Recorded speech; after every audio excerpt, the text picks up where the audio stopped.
Welcome to Thought for the Day for July the 6th. Our readings are 1 Samuel chapter 18, Isaiah chapter 62 and Matthew chapter 7. And our thought is, I never knew you.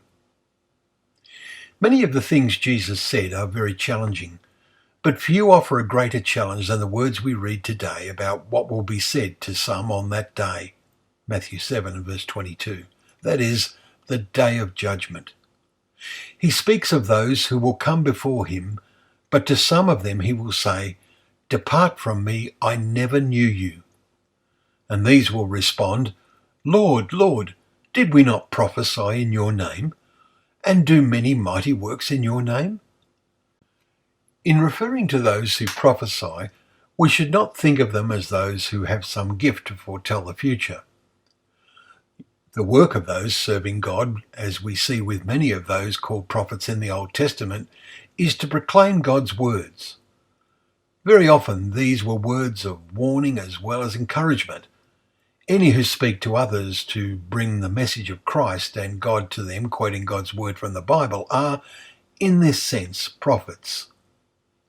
All who do this take a great responsibility on themselves.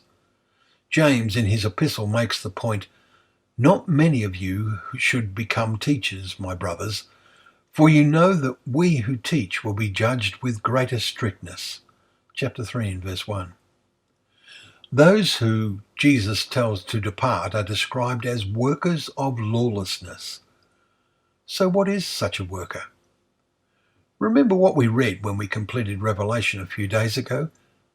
We saw in the last chapter a list of those who are outside of God's city.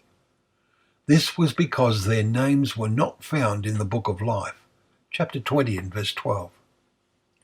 Earlier in Revelation chapter 3 and verse 5, we read of names being blotted out and others retained in God's book of life.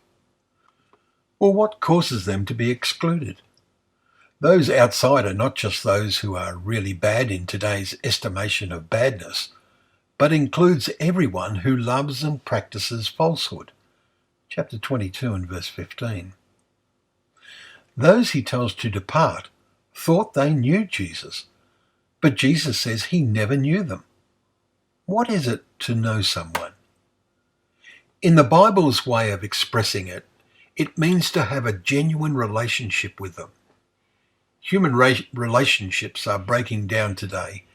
All too many men and women are getting married before they know each other and have fully tuned in to each other's thinking and motivations. We must make sure we have a really strong and committed relationship to Christ so that he will welcome us into his kingdom. Well, thank you once again for joining us for Thought for the Day. Let us hope and pray that your walk and your relationship with Christ is growing daily. God bless.